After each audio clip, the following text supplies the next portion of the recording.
¿Estamos? ¿Sí? Hola, buenas tardes. Bienvenidas y bienvenidos a la mesa de los cyborgs. No quisiera entretenerme demasiado en recitar los extensos y variados currículums de las personas que me acompañan en esta mesa, porque bueno, el tiempo es escaso y me gustaría que pudieran arañar todo el que necesiten, porque estoy segura de que va a ser un regalo para todas vosotras. Unas breves palabras de agradecimiento. Gracias a Basilio y a la Fundación Formentor por brindarnos la oportunidad de sentarnos a hablar sobre literatura.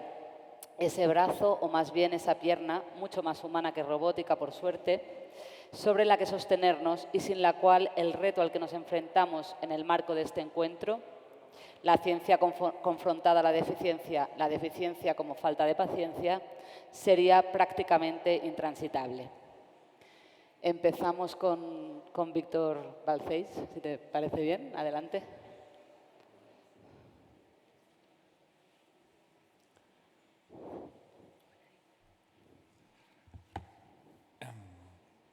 Buenas tardes.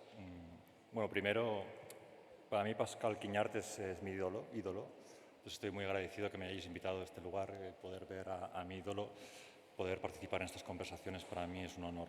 Así que muchas gracias.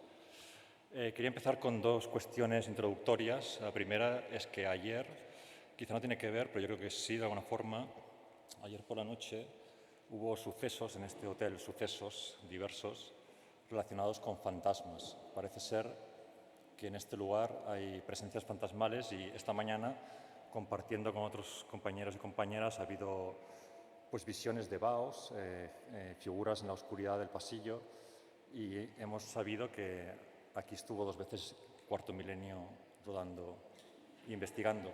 Así que nuestra intención sería iniciar un comité de investigación. Si tenéis vivencias en este hotel, pues encantados estaremos de escucharlas.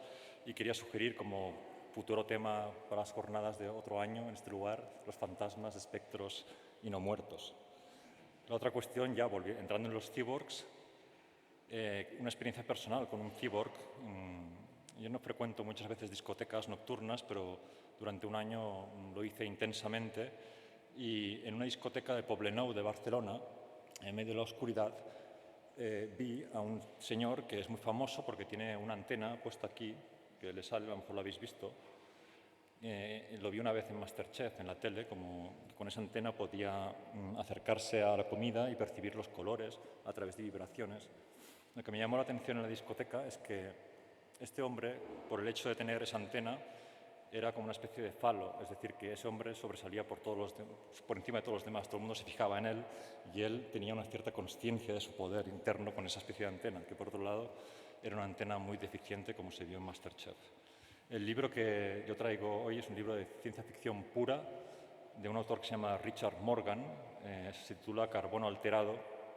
Existe una adaptación en Netflix que es dramáticamente mala, entonces intentaré que nos centremos en el libro y no en eso.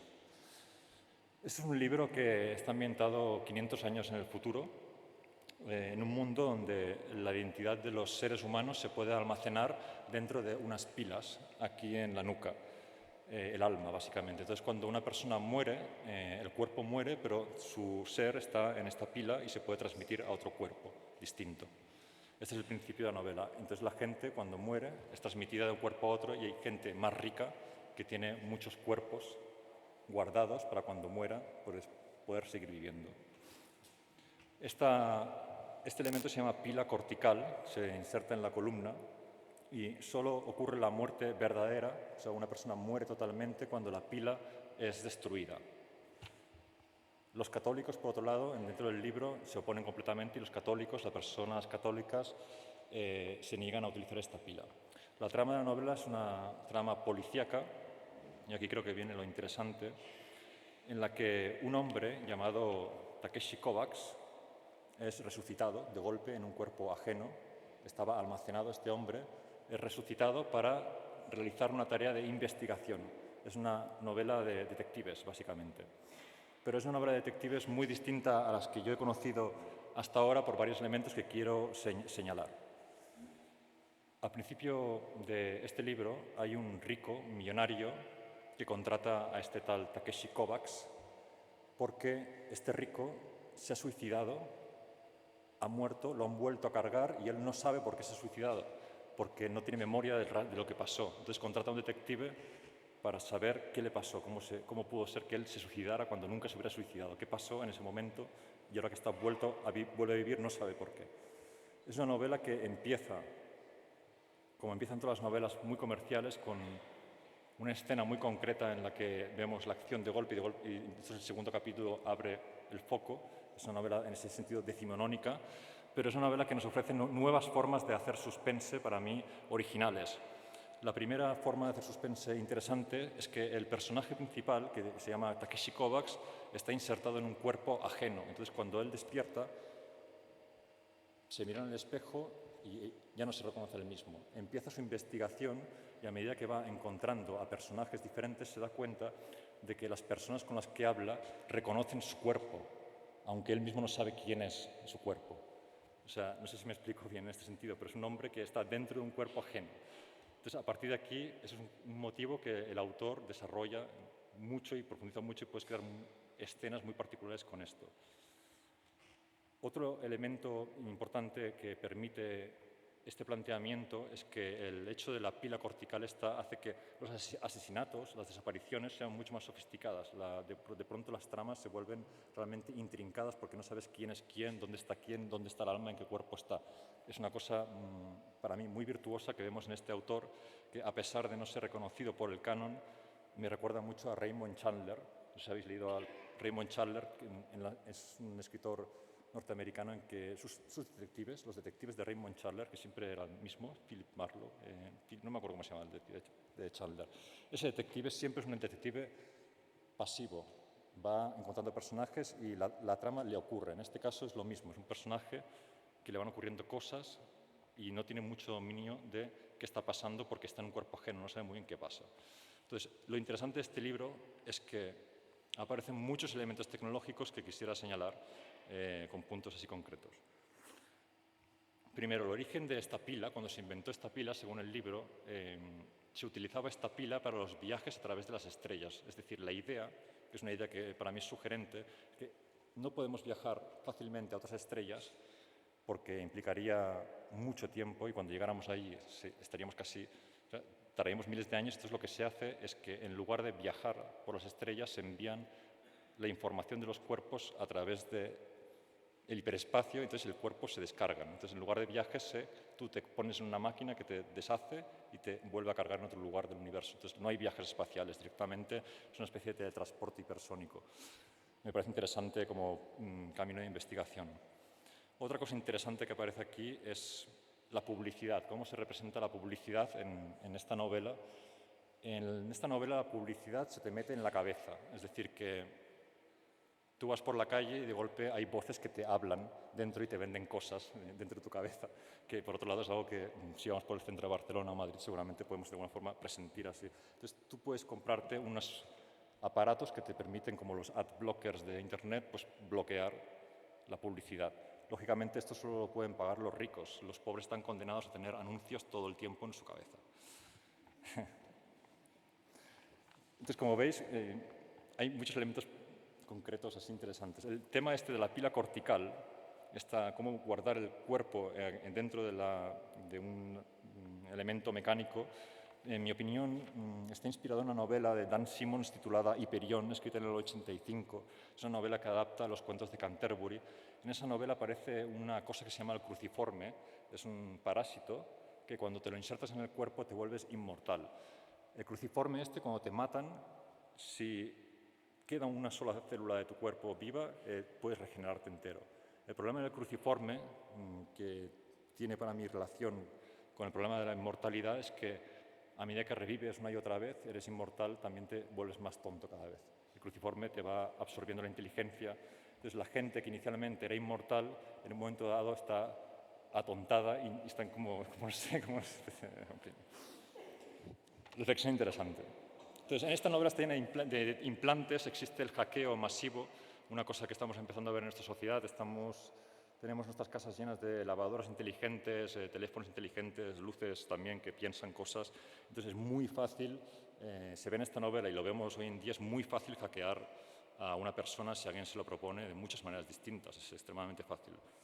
Aquí aparece un virus llamado Rowling Virus que se mete en las pilas para destruir a las personas. Es decir, si alguien se puede cargar así, también lo podemos destruir destruyendo con virus la información. También es interesante cómo se tratan las IAs en esta novela, porque las inteligencias artificiales, que hemos comentado aquí en varios momentos de las conversaciones anteriores, no tienen una presencia física, no están en un ordenador, no tienen un sitio físico, sino que cuando quieren manifestarse, las inteligencias se recomponen con nanorobots. Entonces aparece un ser humano hecho robot, que es la inteligencia artificial. Si no, desaparece y no se sabe dónde está esta inteligencia. Es divertido porque en esta novela el detective visita un hotel regentado por una inteligencia artificial llamada Jimi Hendrix, que es el rockero mismo hecho inteligencia artificial que se manifiesta ahí. Y para que veáis lo mala que es la adaptación de Netflix, en Netflix los guionistas, no sé por qué, decidieron que Jimi Hendrix tenía que ser Edgar Allan Poe. Y el protagonista va allí y dice, pero ¿qué sentido tiene? O sea, no tiene ningún sentido. ¿Qué relación tiene? Bueno, para acabar, ya que no quiero alargar, creo que es una novela muy interesante porque, primero, hay que romper una lanza a favor de la novela puramente de género. Esta novela seguramente, si no tuviera serie en Netflix, sería inencontrable en librerías. Cuando voy a librerías y busco a ciertos autores de ciencia ficción, o están en la sección de ciencia ficción o no están, lo cual es incomprensible. Y lo que se hace hoy muy en día es coger autores realistas que hacen pseudociencia ficción y decir que eso es ciencia ficción, pero existe un mundo entero de autores en el último siglo y anteriores, incluso en la antigüedad misma, que escriben ciencia ficción pura que deberían ser canonicalizados, yo creo. Con esto quisiera acabar estas palabras. Os invito a leer esta novela. Es una novela trepidante, estilo Blade Runner, muy oscura, muy oscura. Gracias.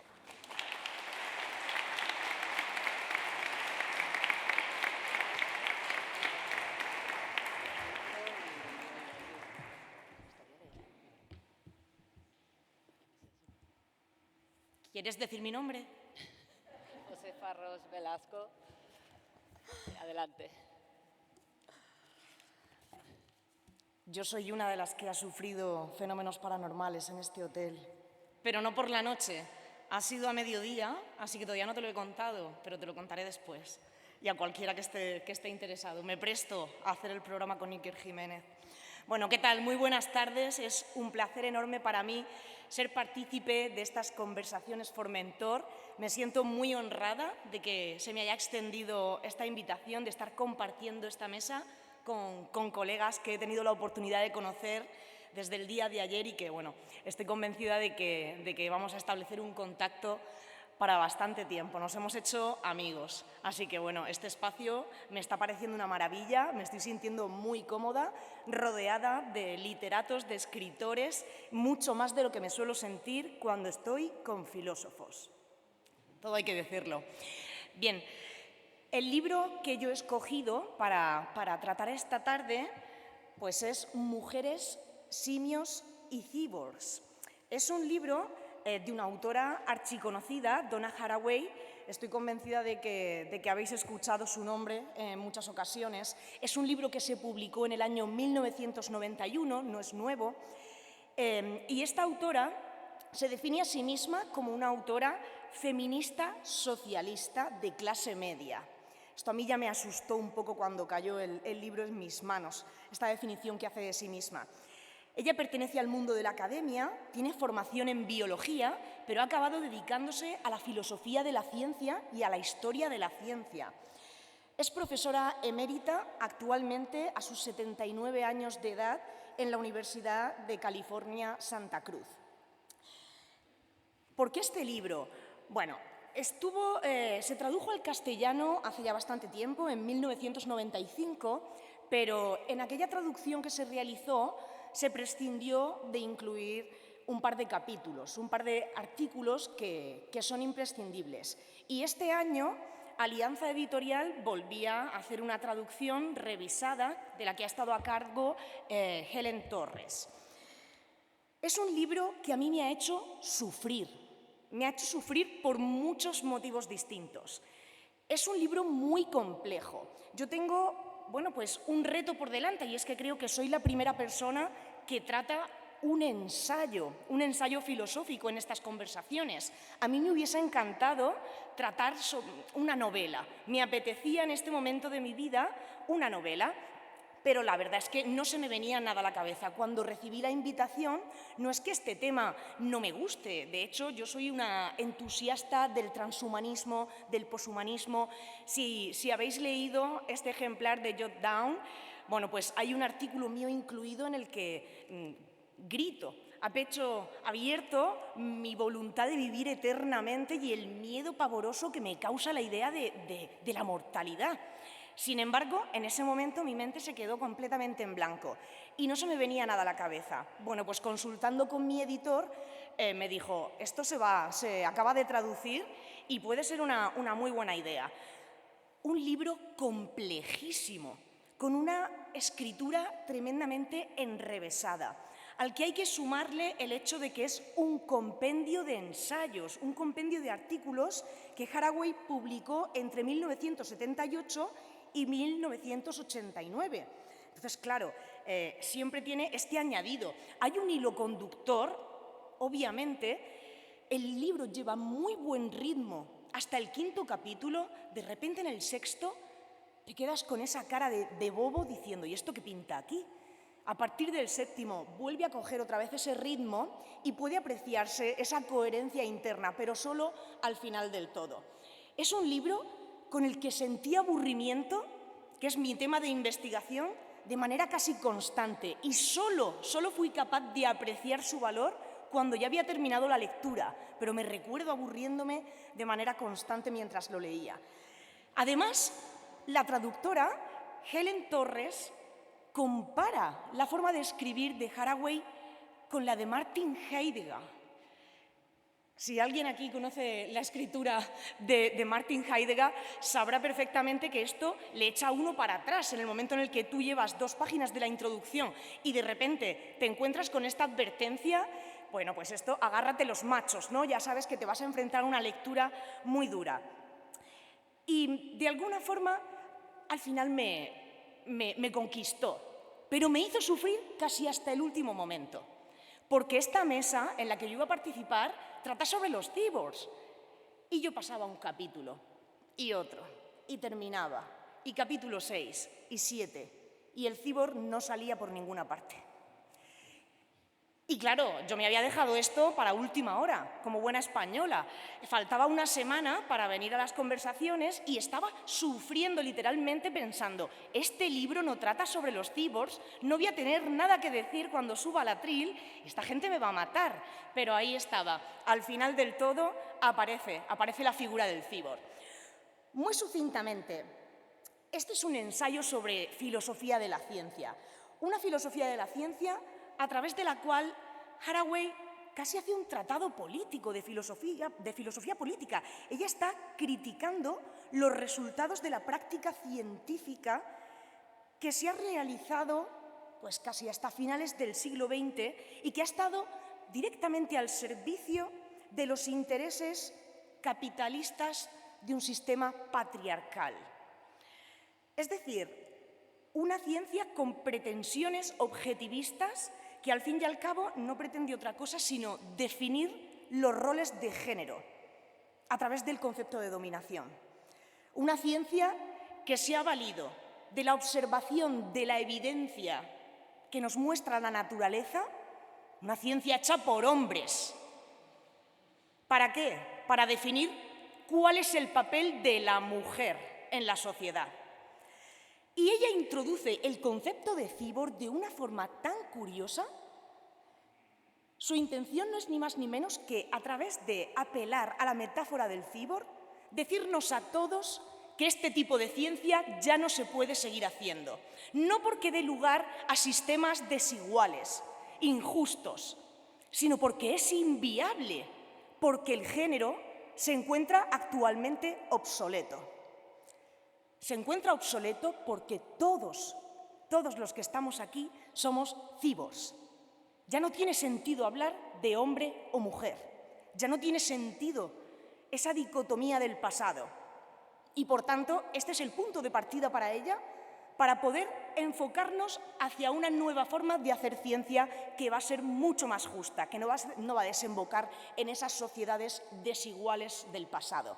Es curioso, estaba pensando justo antes de empezar mi intervención que ayer, a medida que nos íbamos conociendo, en función de la mesa en la que nos habían ubicado, nos decíamos, ¿tú qué eres? Yo soy androide, yo soy humanoide, yo soy cyborg. Para Haraway, todos somos cyborgs hoy en día. El libro comienza exponiendo de una forma muy profunda, muy detallada, cómo desde finales del siglo XIX y a lo largo de todo el principio del siglo XX nos hemos fijado en esa evidencia que nos reporta la naturaleza, la observación de la naturaleza. Los científicos, los hombres científicos, han observado cómo actúan los primates. ¿Con qué objetivo? Con el objetivo de determinar cuáles son los patrones de dominación que funcionan en sus pequeñas sociedades, si podemos llamarlo así.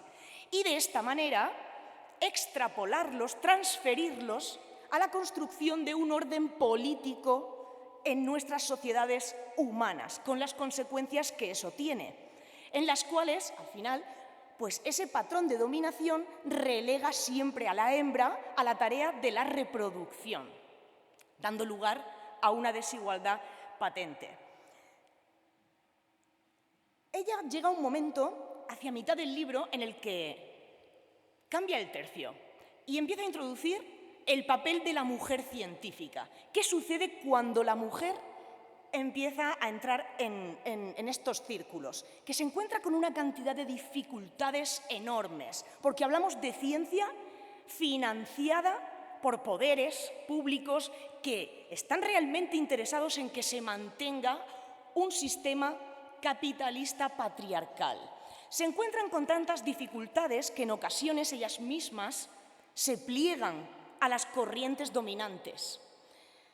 Pero algunas de ellas, algunas de esas mujeres más valientes, deciden empezar a observar objetos de la naturaleza distintos, para sacar conclusiones distintas. ¿Por qué estamos observando el comportamiento de los lemures y nos fijamos únicamente en esas relaciones de dominación? ¿Por qué no nos estamos fijando en otros aspectos de la naturaleza, como son las relaciones de cuidado, esas relaciones de las que hablaba Chita en la mesa anterior? ¿Por qué no hablamos de cómo se produce esa relación entre las madres y las crías? Se fijan en elementos distintos para acabar llegando a las mismas conclusiones y reproducir los mismos patrones de dominación que ya se habían dado anteriormente. Sin embargo, Haraway piensa que algunas otras, ya a finales del siglo XX, y son de las que ella se siente más orgullosa, ella está contenta incluso con que la mujer haya entrado en el mundo de la ciencia, aunque sea incluso para revisar lo que ya han dicho los hombres y llegar a las mismas conclusiones. Le parece que es un esfuerzo que aún así merece la pena, pero a ella le interesa más aquellas mujeres que están dispuestas a romper con la causa de la reproducción de esos patrones de dominación, que son la dicotomía que separa el género, el hombre de la mujer, la raza, el blanco del negro, el animal del hombre, la naturaleza de lo artificial. Le interesa romper con eso y le interesan las científicas que rompen con eso. Y aquí es justo donde entra el concepto de cyborg. El cyborg es ese ser híbrido, ese ser que tiene parte de organismo y parte de técnica. Somos todos cyborgs, todos los que estamos aquí, todos estamos imbricados con la tecnología. Ella habla teléfonos, ¿qué teléfonos existían en la época en la que ella estaba escribiendo estos ensayos? Habla del reloj que llevamos en la muñeca. Hoy en día debe estar, bueno, si revisa ella misma estos textos dirá, wow, ahora sí que estamos completamente controlados. Para Haraway ya no tiene sentido hablar de hombre o mujer. Ya no tiene sentido, además, estudiar la naturaleza con el objetivo de explorar cuáles son esos patrones de dominación, porque lo que nos domina a todos hoy en día es la tecnología. Nuestra prioridad hoy en día no es sostener ese sistema capitalista patriarcal de principios del siglo XX, sino el sistema tecnológico del que dependemos. Ese sistema que, si se cae ahora mismo, nos deja a todos inútiles, dependientes completamente. Ese es el sistema de dominación bajo el que nos encontramos en la actualidad. Y ahora ya da igual que seas hombre o mujer. Ya no tiene sentido que el hombre intente dominar a la mujer, ni como algunas de sus colegas intentaron hacer, que la mujer intente dominar al hombre, que intente también hacer lo mismo, observar la naturaleza para tratar de deificar el papel del cuidado, por ejemplo. Ella siempre lo dice: prefiero ser cíborg antes que una diosa. No quiero que ahora tengamos un sistema científico basado en un feminismo radical, a través del cual las mujeres nos impongamos sobre los hombres. Ella lo que quiere es una ciencia localizada. Quiere una ciencia en la que esos patrones de dominación basados en el género no exista, porque para ella ya no tiene ningún sentido que exista, porque lo único que nos debe preocupar actualmente es sostener el edificio tecnológico. Bien, de alguna manera a ella le parece que la metáfora del cíborg, el que nos consideremos todos a nosotros mismos como cíborgs, es la puerta, es la oportunidad de abrir el camino a una nueva forma de hacer ciencia y una nueva forma de organizar la sociedad, manteniendo ese orden que necesitamos, desde luego, pero sin que se perpetúe esa dominación en función del sexo, de la raza o del género. Algo que me ha causado bastante dolor, que también me ha causado sufrimiento, y con esto termino, de la lectura de este ensayo de Haraway, es que, bueno, a veces a uno se le olvida que está escrito hace 40 años, que estos textos son de hace 40 años. A mí me conmueve y me hace sentir mal el ser consciente de que hoy en día esa dicotomía que se establece a través de la diferencia entre géneros es incluso más fuerte que antes. Esa dicotomía entre hombres y mujeres, hoy en día, en septiembre de 2023, está más viva que nunca y se utiliza como un arma en política constantemente. Se utiliza para polarizar a la sociedad constantemente. Y creo que Haraway, cuando eche la vista atrás, pensará: jolín, yo fui una visionaria, pero no hemos avanzado nada realmente en este sentido.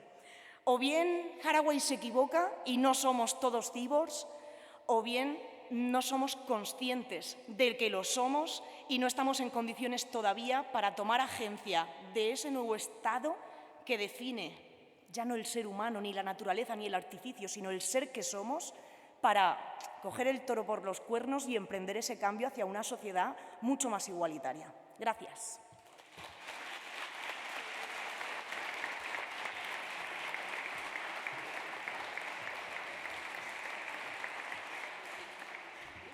¿No se oye? Así. Continuamos con Karina Sainz Borgo. Buenas tardes. Bueno, muchísimas gracias a la Fundación Formentor por invitarme a participar en esta mesa, además donde hay gente que aprecio y admiro mucho, y es un regalo para mí. Yo tengo el síndrome de las 900 palabras.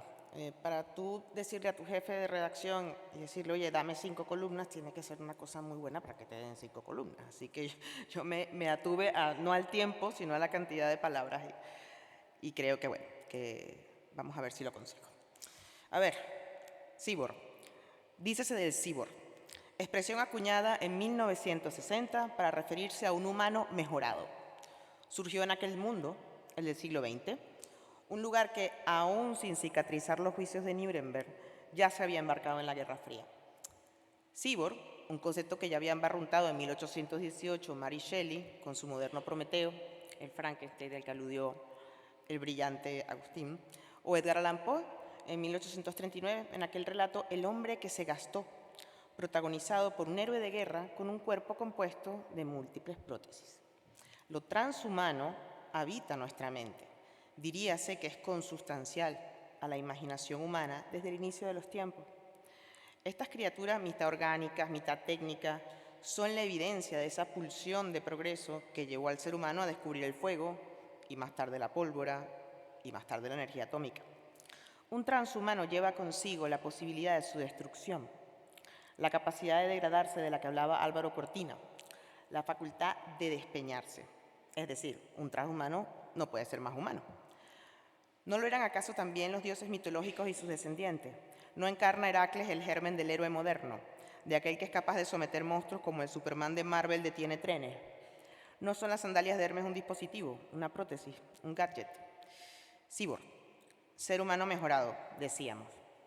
¿No lo es también el escritor? ¿No lo asisten el lenguaje y la palabra como extensiones y amplificadores de su sensibilidad? ¿No es la palabra escrita un instrumento tan sofisticado como un bisturí o una impresora 3D? ¿No fue acaso la invención del habla lo que nos sacó de los gruñidos? En su discurso de ayer, el editor Antoine Gallimard dijo que la meditación ininterrumpida que hace Pascal Quignard de la vida es el ejemplo claro de lo que la literatura supone. La experiencia estremecedora de quien no sabe conduce al deseo y descubrimiento de un lápiz para construir un relato, ese artefacto, esa invención que sintetiza y da cuenta de algo que aún no existe o que dejó de existir. Los mundos no existen, emulsionan en el papel impreso de un libro, en la pluma que rasga una libreta o en el lenguaje con el que apenas alcanzamos a describir el mundo. Un relato es la evidencia de aquello que existe solo en nuestra mente. ¿No son acaso las palabras periscopios, pinzas con las cuales sujetar el mundo, incluso para delimitarlo?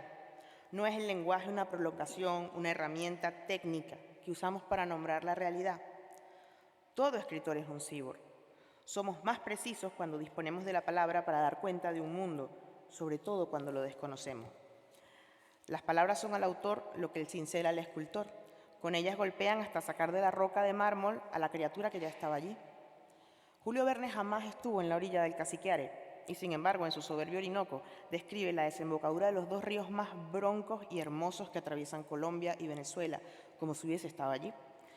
Sin el lenguaje, sin la palabra escrita, aquella evocación habría quedado en añoranza o en soñación, no en esa historia fantástica de Juana de Quermont en busca de su padre, un militar francés perdido en la selva amazónica. La palabra piensa, la palabra delimita el mundo, lo crea y lo destruye. La palabra es lo que el arco para los ingenieros romanos, es el punto de apoyo, es el brazo biónico. Cormac McCarthy, autor de La carretera, el libro que he elegido para participar en esta mesa, encarna la definición del cyborg en tanto planteamiento lingüístico. McCarthy es un humano mejorado, es un hombre lenguaje, alguien capaz de sobrevivir incluso a la intemperie moral, que es la más inclemente de todas las intemperies que pudimos encontrar los hombres y las mujeres al salir de la caverna.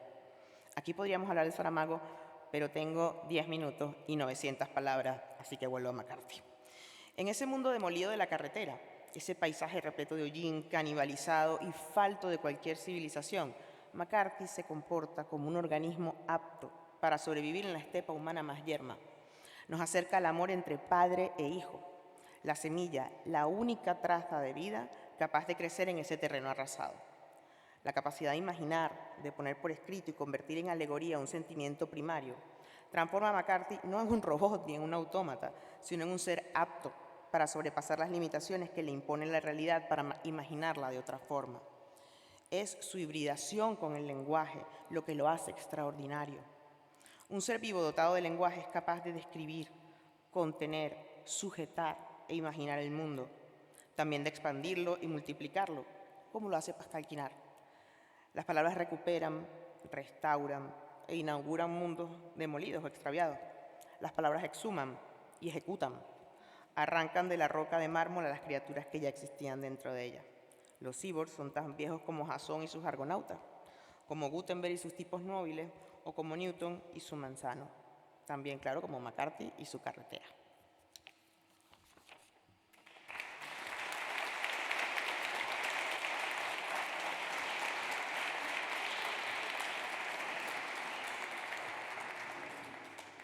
Ahora tiene la palabra Marta San Miguel. Muy buenas tardes a todos. Lo primero quiero agradecer a la Fundación Formentor, a Basilio, por haberme invitado a participar en en estas conversaciones y en esta mesa. Les voy a contar algo una pequeña introducción para explicar por qué he escogido Clara y el Sol. Cuando la Fundación me invita y me comenta que el tema del que vamos a hablar es cíborgs, androides y humanoides, me puse a buscar en casa pues, qué tipo de libros tenía.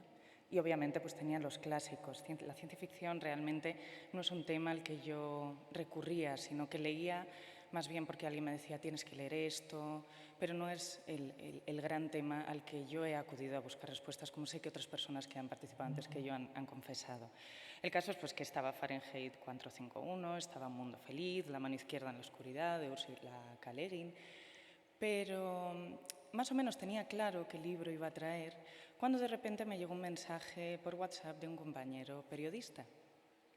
Y me dice, bueno, en el mensaje se lee un texto y realmente parecía suyo, pero no del todo. Y luego me confiesa con un mensaje lleno de emoticonos, me dice, lo he escrito con ChatGPT. Esta vez sí que nos van a sustituir, haciendo alusión a que nos van a sustituir a los periodistas.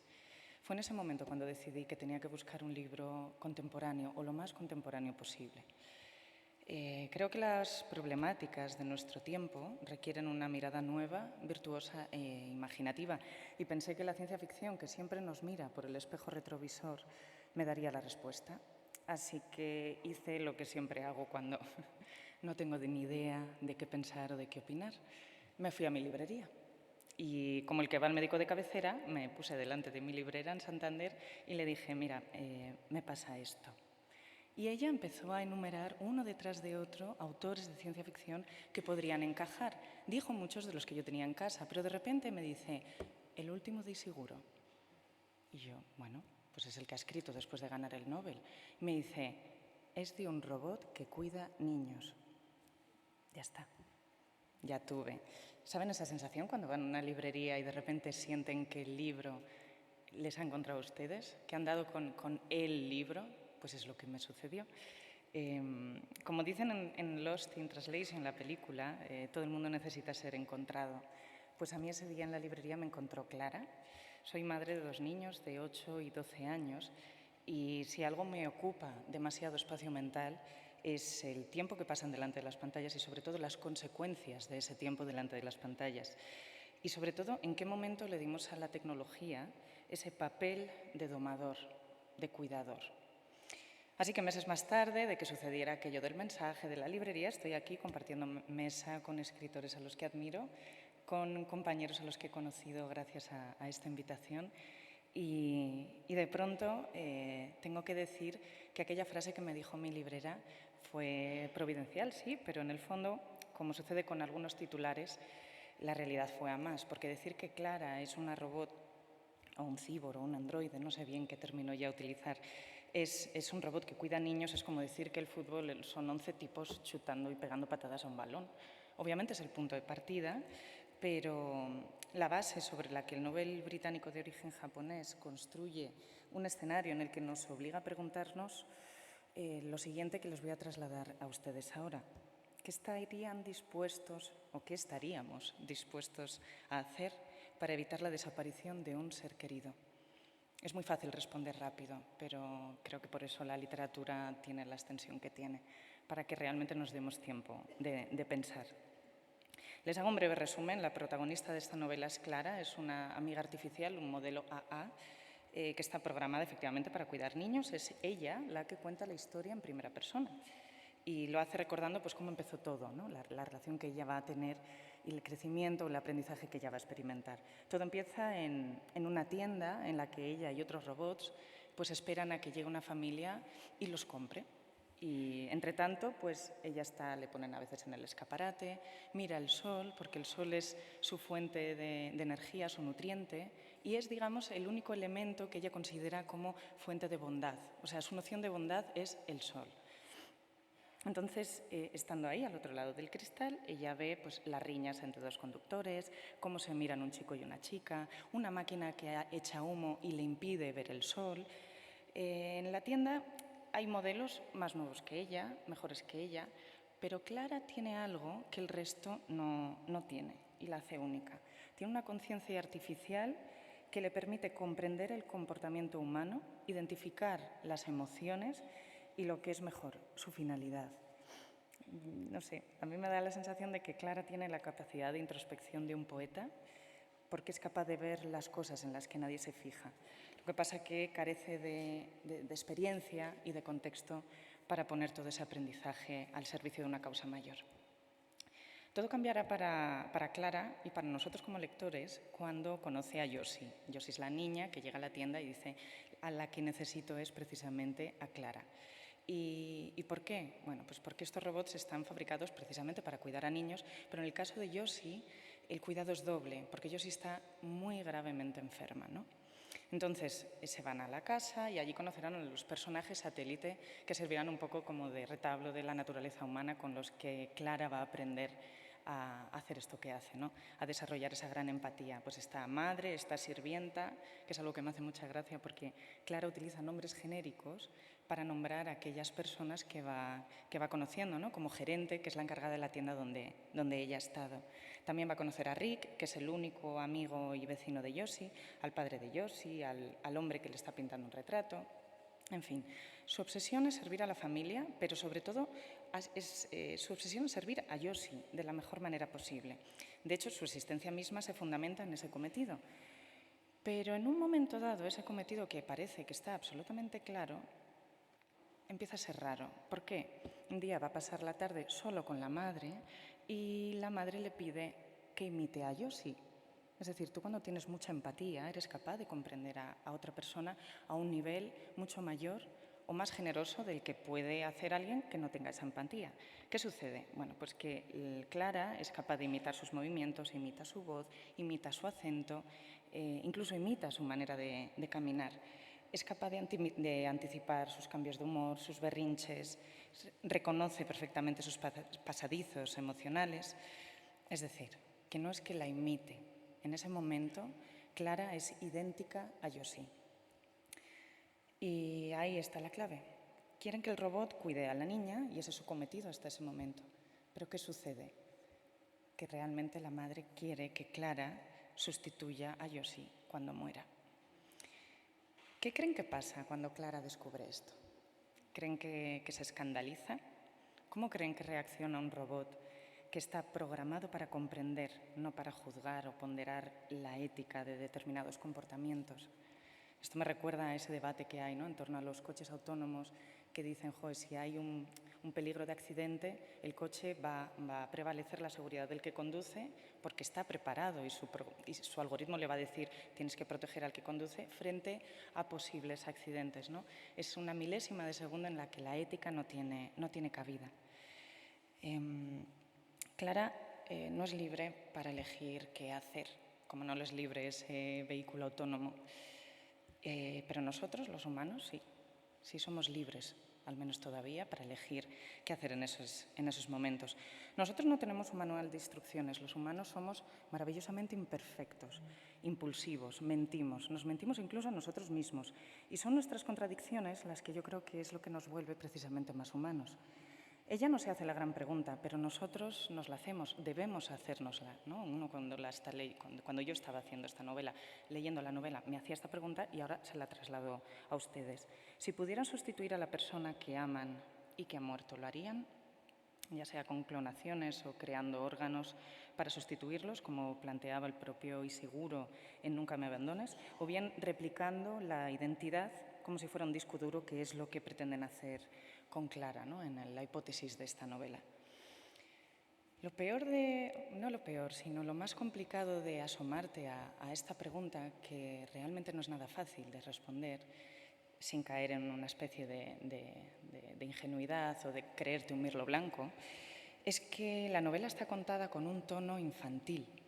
Entonces, a mí me da miedo que en ese tono infantil y en esa ingenuidad te tengas que plantear cuestiones como ¿qué haces ante la pérdida y ante la muerte? Y además, esta pregunta sucede en un contexto construido por el propio Ishiguro, en el que hay niños mejorados genéticamente para que tengan altas capacidades, con el riesgo que esa mejora tiene para su salud, porque muchas veces esa mejora les provoca enfermedades y les puede llevar a la muerte. Es un contexto en el que las universidades solo admiten a niños mejorados de altas capacidades. Es un contexto en el que los adultos o los no mejorados no pueden desarrollar su carrera y ocupan un segundo plano en esa sociedad. Este es el contexto donde sucede toda esta novela. Y lo interesante, de todas formas, es que plantea un futuro de estas máquinas que cuidan niños, que no sé ustedes, pero yo creo que todo lo que está pasando me parece que a ese futuro le estamos empezando a ver las orejas. A día de hoy la tecnología es una cuidadora, pero también es una domadora de niños, pero de nosotros, como les decía al principio. En cuanto a los niños, yo me refiero a los móviles que les dejamos pues, para que se callen en contextos como puede ser salir a comer con ellos en un restaurante, hacer un viaje o ponerles delante de la televisión porque tienes que acabar un texto para venir a Canfranc o porque quieres cerrar 5 minutos los ojos aunque tengas la voz histriónica de Bob Esponja de fondo. ¿Y qué me dicen de la tecnología y el trabajo? Con cada revolución industrial se han perdido empleos. Sin embargo, ahora yo creo que el reto va más allá que hablar del mero hecho laboral. Yo creo que la tecnología está sustituyendo la pura realidad. Los vacíos legales y éticos que está generando el uso de la inteligencia artificial nos va a obligar como sociedad a dar respuestas eficaces. De ahí la pertinencia de la pregunta que plantea Ishiguro en esta novela y que la escribió, lo recuerdo, antes de que existiera ChatGPT o la barbaridad que han usado los menores de Almendralejo para crear cuerpos desnudos de niñas del pueblo donde viven y luego difundirlas en Internet.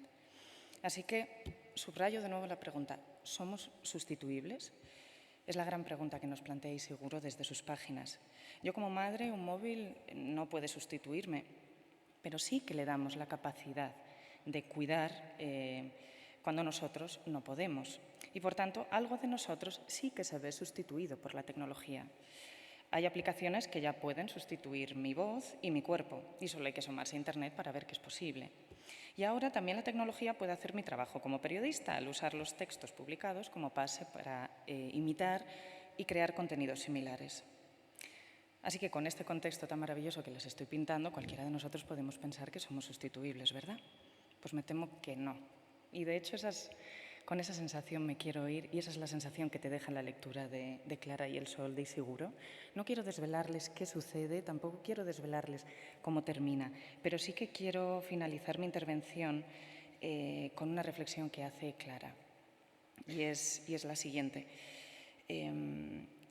Por mucho que su tecnología y ella misma estén preparadas para reemplazar a un humano, ella llega un momento en el que se da cuenta de que no podría hacerlo.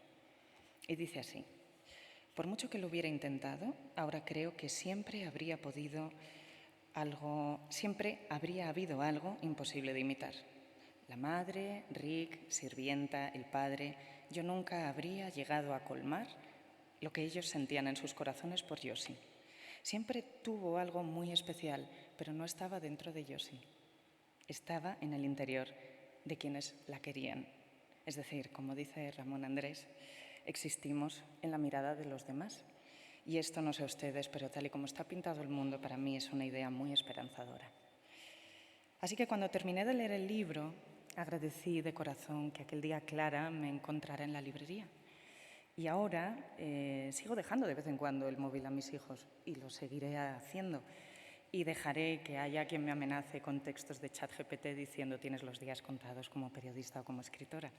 Pero de alguna manera pienso que el teléfono o que el ChatGPT o que toda la inteligencia artificial no nos va a sustituir, o no al menos con el sentido que plantea Ishiguro en esta novela. Lo ha dicho hace un rato Agustín en la mesa en la que ha participado y me encanta citarle a él para terminar mi intervención, porque aquí estamos en unas conversaciones y es lo que hemos venido a hacer, a conversar. Él ha dicho hace un rato, la identidad es algo dado por los demás. ¿Será difícil que la tecnología nos sustituya si mantenemos nuestro compromiso en seguir mirándonos, viéndonos y escuchándonos como hemos hecho aquí en Canfranc? Muchísimas gracias a todos.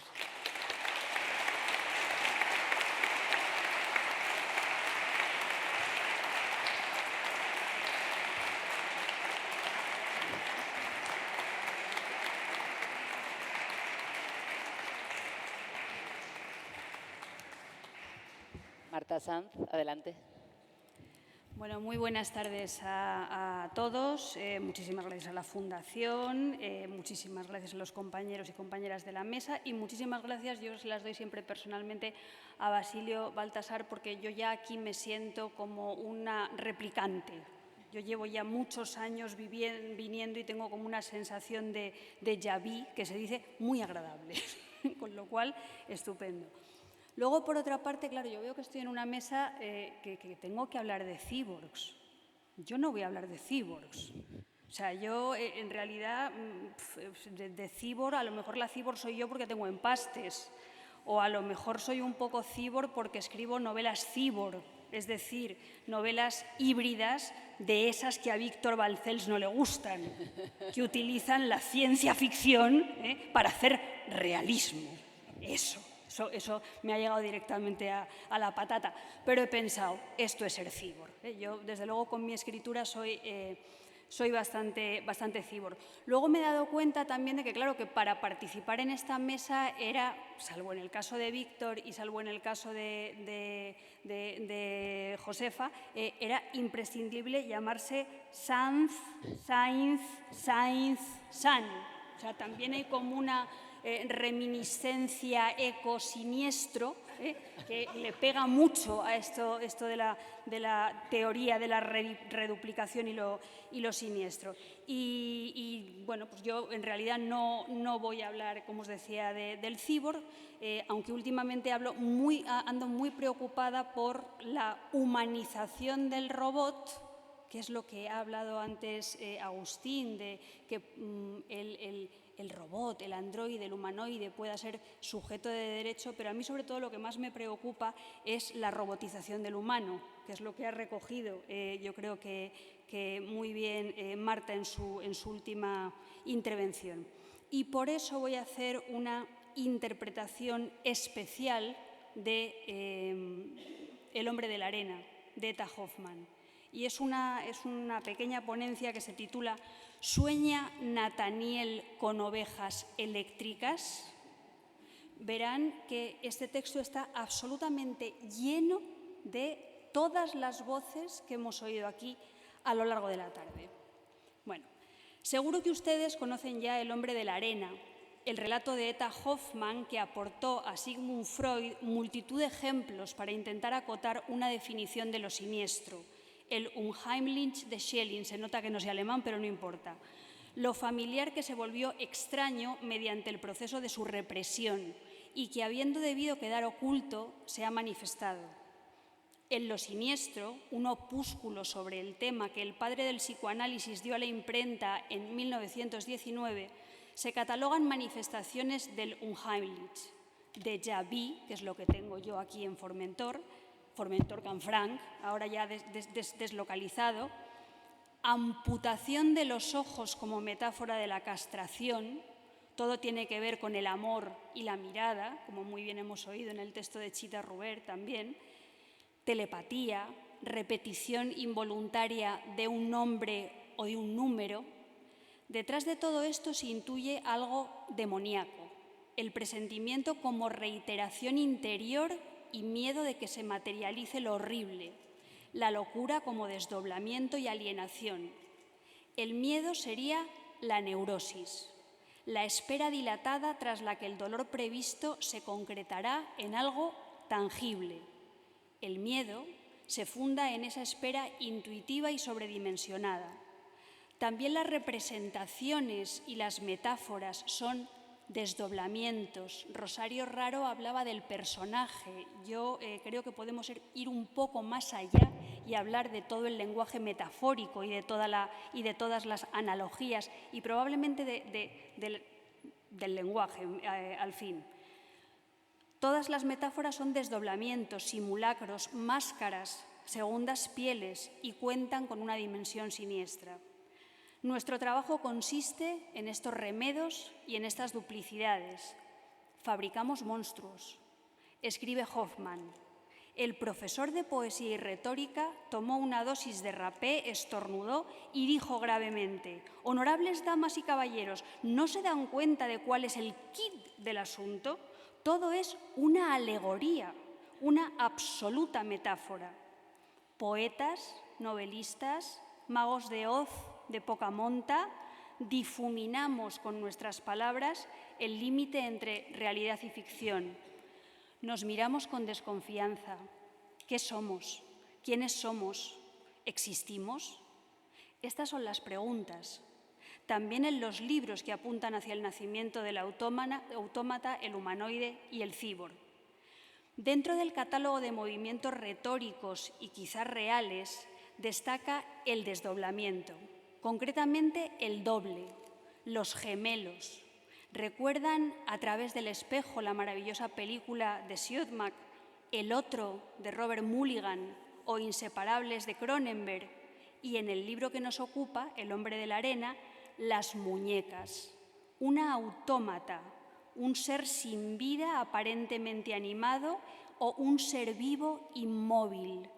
Esta última posibilidad oscila entre el clásico de la catalepsia, que remite al horror de ser enterrado vivo, un retorno al útero materno según Freud, que también se las traía, y otras fórmulas más contemporáneas, como el uso de las drogas del violador. La escopolamina o burundanga, sustancia nada mitológica empleada en los delitos de sumisión química. El cineasta Jordan Peele pone en práctica esta modalidad de lo siniestro en Déjame salir. En las discotecas no son pocos los malvados que gozan con esta versión, llamémosle light, de la necrofilia. El movimiento rígido y reiterativo del autómata resulta tan inquietante como el carácter mecánico de la vívida convulsión epiléptica, incluso tan inquietante como la conducta corporal durante el coito, que según Borges es un remedio de muerte precisamente por ser repetitivo. ¿Acaso también por hacer regresar al varón al útero materno, que como ya hemos dicho es una tumba? Más allá del fantaseo misógino nos encontramos aquí con la fusión de principio y fin, y de lo vivo y lo pintado, asunto que plantea interrogantes a la vez éticos y estéticos. O quizá no hay nada más vital que el ritmo, el latido, o acaso la vida solo se siente en las arritmias y las síncopas, cuando se rompe el compás. En El hombre de la arena la criatura mecánica es Olimpia, una bella muñeca capaz de cantar, bailar y responder ante los requerimientos de Nathaniel, protagonista de la historia. Su primera aparición en el relato es la siguiente, cito a Hoffman: una mujer esbelta y bien proporcionada, muy bien vestida, sentada en el centro de la habitación, apoyados sus brazos sobre una mesita con las manos juntas. Como está de cara a la puerta, mis ojos se encuentran con los suyos y observo, poseído de asombro, a la vez que de temor, que sus pupilas carecen de mirada, mejor dicho, que aquella mujer duerme con los ojos abiertos. Olimpia es la criatura del mecánico Spallanzani y de Coppola, un óptico, un vendedor de ojos. La mirada es el aliento que vivifica a las criaturas naturales y artificiales. Desde la mirada se produce la cosificación erótica, el enamorado como voyeur y el deseo de ser miradas de las mujeres reducidas a condición de musa a lo largo de la historia de la literatura y del arte. El hombre de la arena está recorrido por un montón de ojos muertos y de ojos que se aplican en la mirada. Esta es la leyenda del arenero que le cuenta a Nathaniel su nodriza. Vuelvo a citar. Es un hombre muy malo que viene en busca de los niños cuando se niegan a acostarse y les arroja puñados de arena a los ojos, los encierra en un saco y se los lleva a la luna para que sirvan de alimento a sus hijitos. Estos tienen, así como los mochuelos, picos ganchudos y con ellos devoran los ojos de los niños que no son obedientes. Imaginaos el pavor de los niños cada vez que hacen el gesto de hacer así y sienten que el arenero les ha echado un puñado de arena en los ojos. Olimpia es la muñeca danzarina de Coppelia, ballet con música de Leo Delibes, que incide en los aspectos más grotescos del erotismo, en las deformaciones de la mirada, en la idea popular de que hay ojos que se enamoran de legañas y viceversa. Pero Olimpia también se inspira en las muertas enamoradas a las que Hoffmann alude directamente en su relato y encarna el ideal romántico, pero con una modernidad sobrecogedora. Dice Hoffmann, no, esto no lo dice Hoffmann, lo digo yo. Olimpia es la abstracción mecánica de las expectativas masculinas, una abstracción plana que se estropea, se repite, y acaba reducida a juguete roto, anticipándose a una expresión de cuño contemporáneo. Olimpia es la mujer perfecta en su silencio y en su fija concentración. No se distrae. Olimpia, mujer mecánica y mujer fatal, arrastra al hombre a su perdición con su impasibilidad. Olimpia son todas las muñecas hinchables desde el berlanguiano tamaño natural a No es bueno que el hombre esté solo de Pedro Olea, 1973.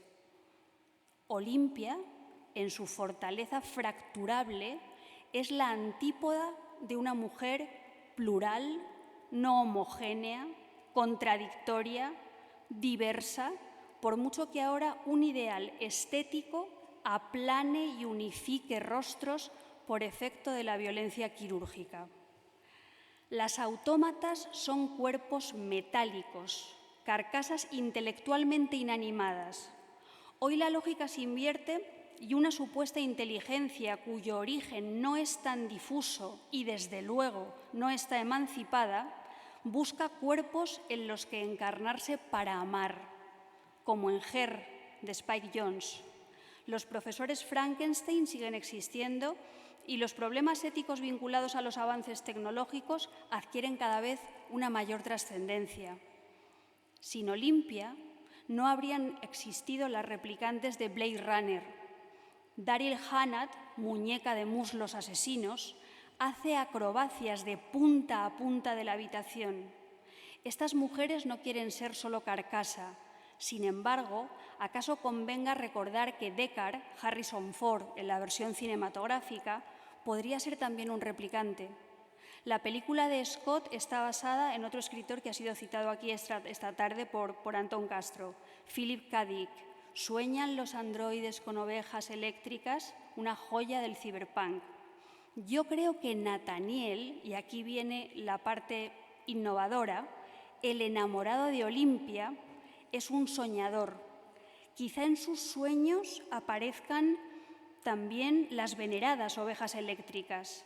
Nathaniel es un soñador y como Sócrates es mortal, ¿acaso Nathaniel, víctima de sus pesadillas, también es un androide?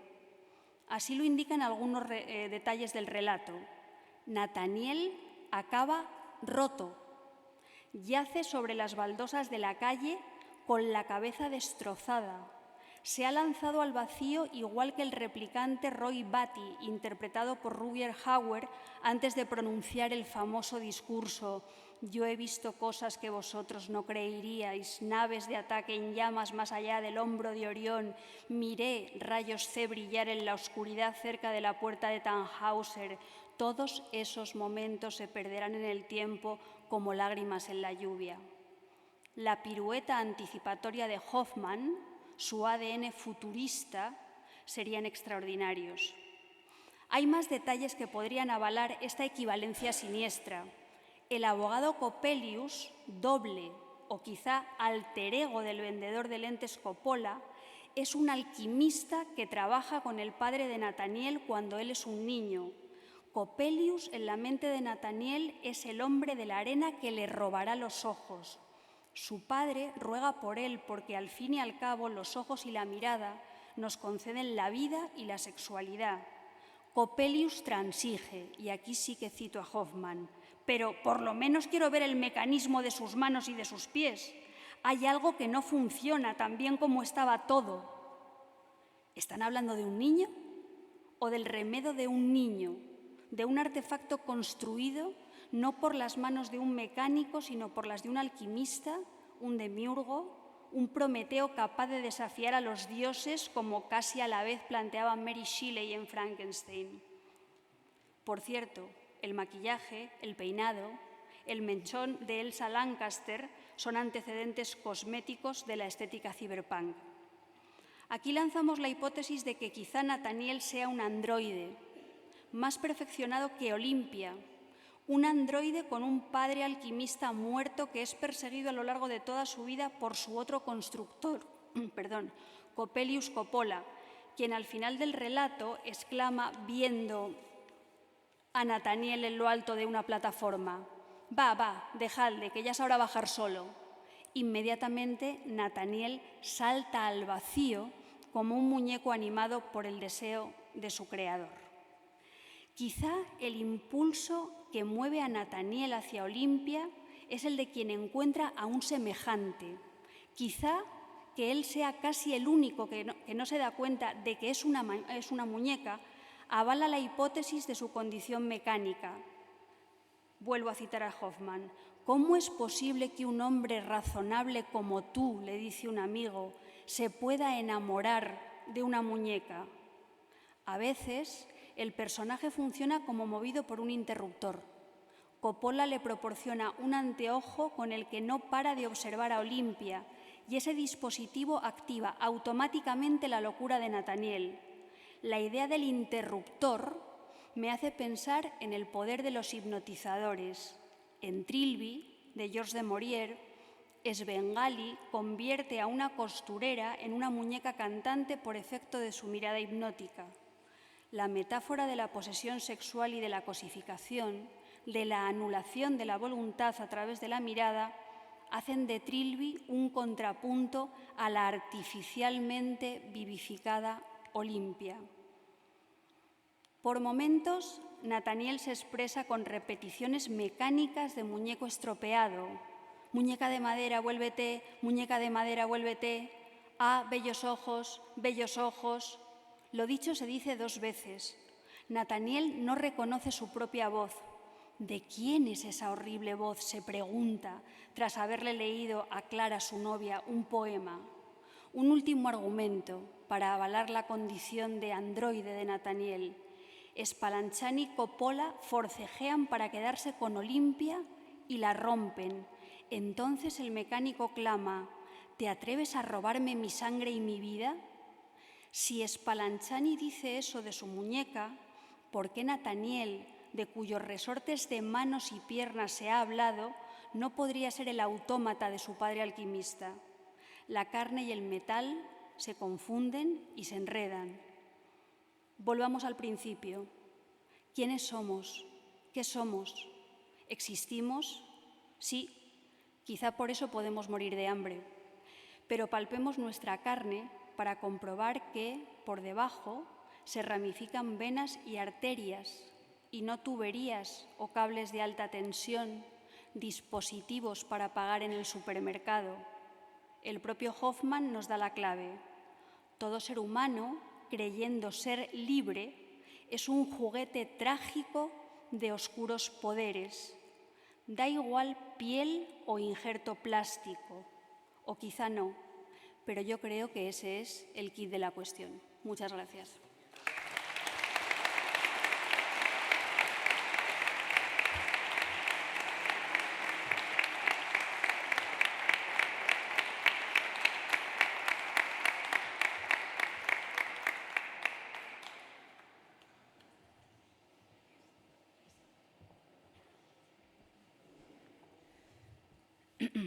Bueno, yo como Álvaro soy una intrusa que va a hablar de humanoides en una mesa sobre cyborgs. Y ni siquiera voy a hablar, voy a leer un texto porque es en la lectura y en la escritura, aparte del dibujo, pero bueno, eso no nos atañe aquí hoy, donde me siento más arropada. La novela que voy a exponer es La mano izquierda de la oscuridad de Ursula K. Le Guin. Abro el texto con una cita del Éxtasis de Rosalía que dice: «Di mi nombre cuando no haya nadie cerca». Esta novela empieza y termina con un encuentro. De la misma forma en la que, bien por culpa de una ceguera incipiente, bien por la distancia física o el despiste, saludamos torpemente con la mano, aún con cierta esperanza y los ojos pequeñitos, al borrón sin identidad que se nos acerca calle abajo, fui topándome con el nombre Úrsula. En mis frecuentes visitas a librerías no lo había leído lo suficiente todavía, no al menos como todos los Orwell, Bradbury, Huxley o Dick. Pude identificar el apellido Le Guin despacito, en los lomos perfectamente ordenados de sus distintas y variadas secciones separadas por estanterías. A pesar de no contar con la visión de la quimérica cosmonauta entre mis lecturas cotidianas, su prolífica figura llamó mi atención. Y recordé el eco de otras voces que la mencionaron anteriormente, no solo como una autora del género, sino como una escritora a secas, una gran escritora norteamericana.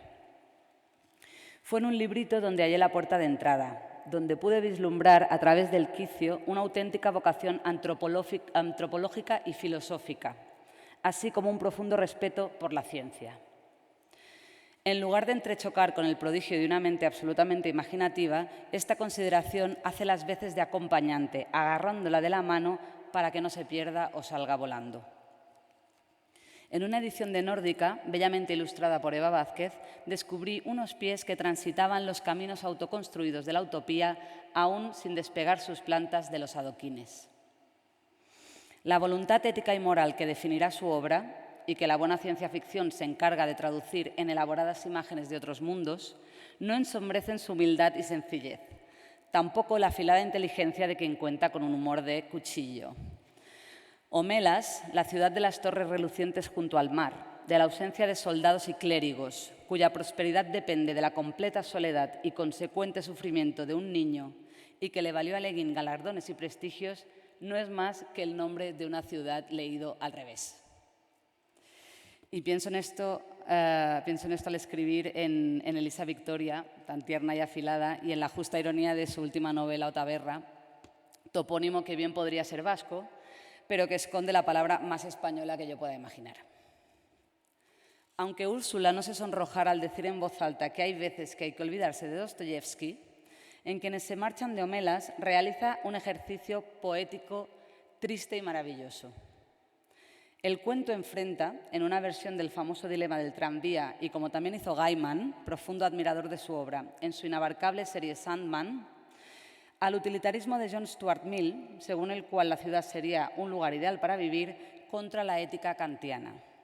Al terminar el relato, una no puede evitar preguntarse, ¿hasta dónde puede llegar el beneficio de la mayoría? Consciente del poder sanador de la literatura, Le Guin conoce y se aventura en la instrumentalización de la herida como germen de la escritura. Se sabe lenta en la detección y el análisis de las injusticias, con la disposición, y no sin algo de culpabilidad, de quien se sabe opresora por derecho y linaje, trata en sus relatos de restaurar el orden cosmológico de los seres que habitan y respiran, de reparar el trauma atávico de la raza y de resarcir la desigualdad.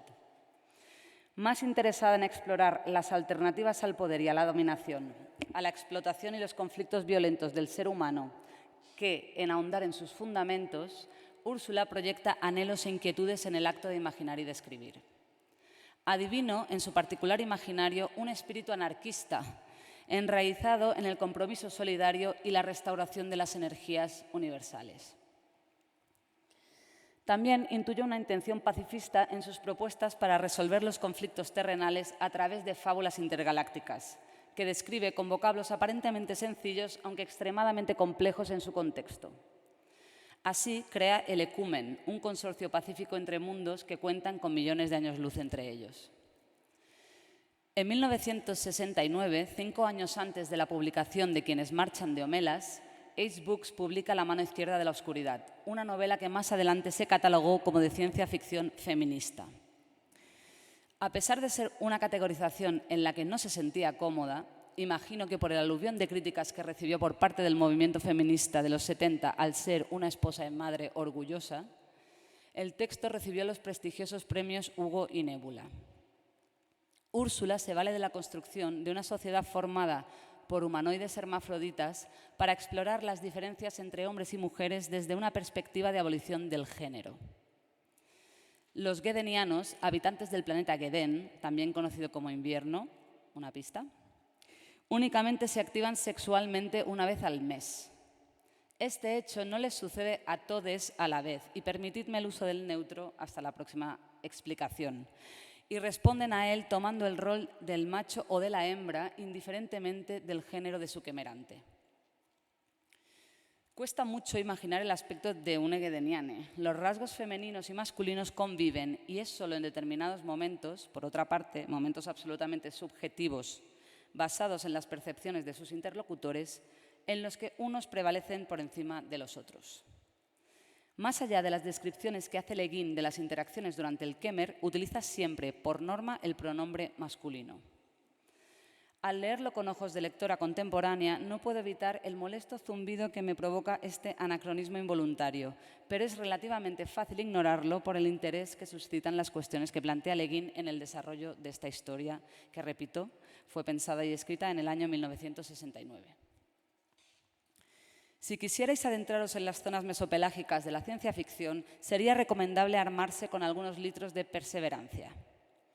Aun conociendo el significado del concepto anglosajón world building, adentrarse en la lectura y la comprensión de esta novela se asemeja a desplazarse en un medio de transporte gedeniano.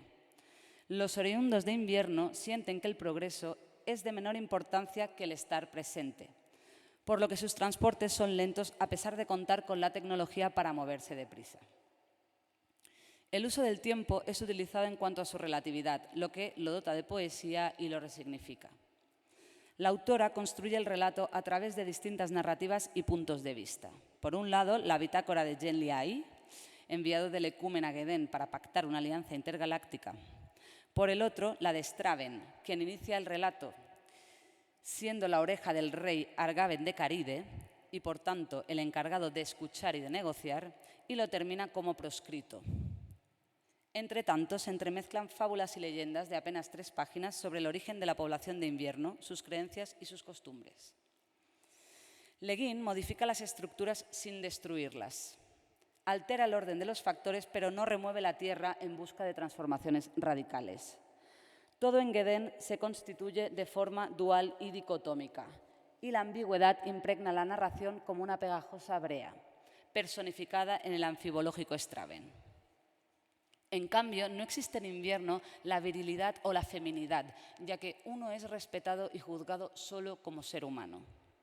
Tampoco existe en el divorcio, o si existe, no lo hace la posibilidad de casarte de nuevo, ni la guerra, pues los gedenianos desconocen el significado de la palabra y se plantean si ésta surgiría de una pulsión sexual continuada y masculina. Una, y cito textualmente, actividad de desplazamiento puramente masculina, una vasta violación. Aunque el voto Kemer solo puede hacerse una vez en la vida y paradójicamente esto nos recuerda al matrimonio, este no responde a una estructuración social hegemónica y de poder, sino que responde únicamente ante otra potestad hoy día casi mitológica, un amor que dure toda la vida. La figura de Zhen Liai performa el papel del antropólogo investigador. Descubrimos a través de su mirada los aspectos utópicos, y no tanto, de las sociedades de invierno, a la vez que el sesgo de su incomprensión disminuye a medida que se familiariza con el territorio. La acción se desarrolla entre Caride y Orgorein, 2 regiones en conflicto por la dominación de un pedazo de tierra conocido como el Valle del Sinod. Caridis y Orgotas muestran diferencias sustanciales en cuanto a organización política y económica, tradiciones, ritos y religiones. Sin embargo, comparten armazón en lo verdaderamente sustancial, lo que les confiere su idiosincrasia. En ninguno de los pueblos se concibe el sexo o el deseo como eje central en torno al cual giran el poder, la codicia o la supremacía, pero sí como pilar alrededor del cual se estructuran como sociedad.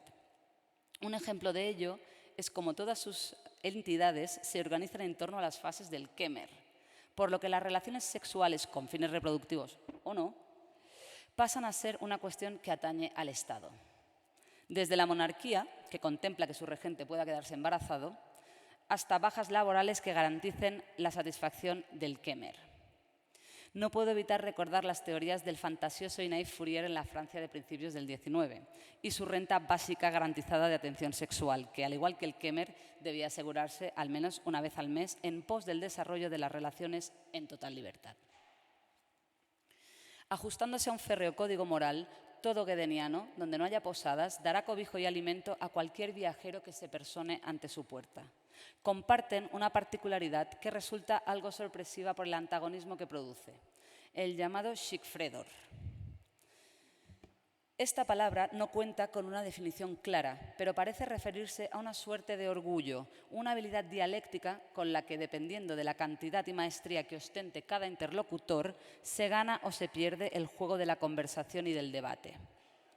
Algo que refiere a la proyección de su propia sombra y con ella a la capacidad de influir en los demás. Por ende, cuentan con grandes habilidades diplomáticas y, aunque no mienten, disfrutan de la ambigüedad de las medias verdades. Aquí, la ingenua benevolencia en la búsqueda de la igualdad de Le Guin, aunque pura en su intencionalidad, tropieza con su geometría. El prestigio que otorga un schickfredor alto cristaliza en los últimos peldaños del escalafón social, siempre en sentido ascendente. Por lo tanto, mientras el schickfredor exista, existirá la posibilidad de segregar a vencedores y vencidos. Una granja voluntaria, eufemismo para prisión en la novela, resulta ser el escenario del génesis de lo que será el alma y el corazón del libro. Genly, aprisionado por culpa de la traición de los 33, escapa de Pulefen gracias a la ayuda del traidor. A partir de este momento en la narración, Úrsula nos alcanza una linterna con la mano izquierda.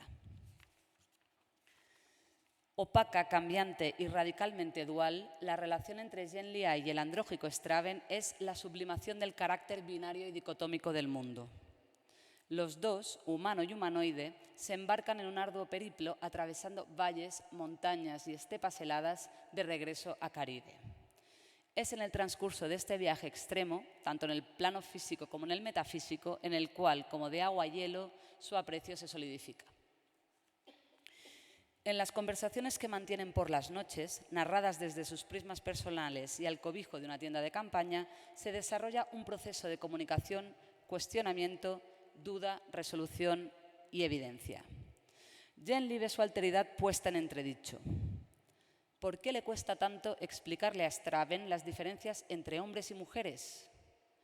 Gracias a su compañía y aplomo, Genly despertará de un sueño lúcido y devastador. Straven es tanto un hombre como una mujer. Es las dos cosas a la vez. Esta evidencia gana en contorno y definición a medida que los dos profundizan en su amistad. Tratando de encontrar la raíz de su incomodidad, Ai se pregunta, ¿qué es un amigo en un mundo donde cualquier amigo puede ser un amante en la próxima fase de la luna? Mientras Straven, sin entender por qué el desconfiado Genly esconde el llanto, reflexiona. ¿Cómo saber por qué Ai no tiene que llorar? Sin embargo, su nombre mismo es un grito de dolor. El reconocimiento de su incapacidad para aceptar la otredad de Straven le confronta con una verdad lacerante. Esta es la razón por la cual no ha sido capaz de confiar en él. Bajo la cimentación de sus afectos y a pesar de sus diferencias, el uno y el otro concluirán en la verdad única sobre la concepción de lo humano. Aquello que les hermana, y por encima de cualquier enseñanza o convicción, es que en algún momento morirán. Por muy pueril que pueda resultarnos esta conclusión, atamos un cabo con el otro. Ambos se contemplan ahora insignificantes y abordan la existencia desde un plano no únicamente humano, sino universal. En uno de sus característicos instantes de clarividencia, dice Straven, y algo que se ha comentado en varias intervenciones: no hay aquí un mundo poblado de guedenianos que confirmen mi existencia. De la misma forma que los humanos somos el instrumento del universo para reconocerse, también lo somos para reconocernos las unas a las otras. A Úrsula Koebler-Le Guin, la etiqueta de escritora de ciencia ficción feminista le revienta las costuras por entallada de más. Intelectual aguerrida y conocedora de las tradiciones mágicas, Le Guin inventa y nombra. Y al nombrar, controla y posee. La historia no puede ser narrada si los nombres son erróneos. Con unos ojos entusiastas, observa el mundo que le rodea y lo resignifica a través de sus personajes, creando un diccionario propio, un léxico fantástico que, en lugar de tendernos un puente de plata, nos sitúa frente a un espejo. Después de una decena de poemarios, más de 20 novelas, cuentos a destajo, libros para niños y varios ensayos, su literatura confronta, nos hace dudar y propone retos necesarios y revisiones urgentes. Su influencia atraviesa el globo y la reconocemos en diversos y variopintos escenarios. Desde Sandman, obra a la que regreso por establecer paralelismos entre géneros históricamente entendidos como menores, y Su deseo, llamada tanto hermana como hermano, hasta en la efervescente escena musical de Corea del Sur. En 2017, la banda de K-pop BTS lanzó el videoclip de su canción Spring Day, en la que aparece el letrero luminoso de un motel llamado Omelas.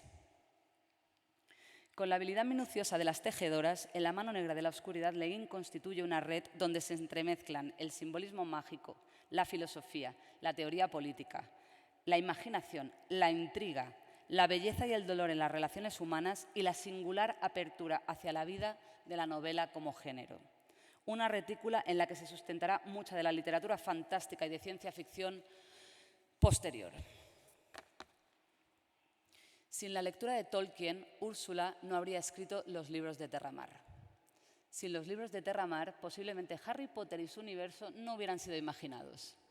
Si Harry Potter no hubiera sido escrito, quizá no estaría yo aquí, delante de otros ojos, en estas jornadas en torno a figuras tan grandes que llenan habitaciones con solo decir sus nombres, hablando del encadenamiento transversal y transgeneracional de la imaginación y del imperio transformador de la literatura. A ella y a mí nos hubiese hermanado el eventual sentimiento de expulsión, o al menos de la no pertenencia, pero también la perseverancia y la esperanza de las que nos sabemos nenúfares. Aquí estamos, ella y yo, una autora de ciencia ficción feminista y una dibujante de cómics, en las conversaciones literarias de Formentor en el año dedicado a la ciencia, la paciencia y la deficiencia. Ya termino. Traigo esta escritora Canfranc para que la leáis, aun sabiéndoos conocedoras de las dicotomías intrínsecas del ser, para reivindicarla como una autora integral, renacentista y, por qué no, un poco hechicera. Una cita del escritor noruego Karl Ove Knausgård, recogida en un breve pero iluminador ensayo sobre la importancia de la novela, me sirve de alegato final. Esto es lo que hace la novela. Mete cualquier idea abstracta sobre la vida, sea de carácter político, filosófico o científico, dentro de la esfera de lo humano, donde ya no está sola, sino que se golpea contra una miríada de impresiones, pensamientos, sentimientos y actos. Demos pues comienzo a las veladas del boxeo filológico. Por suerte tenéis mucho donde escoger. Muchas gracias.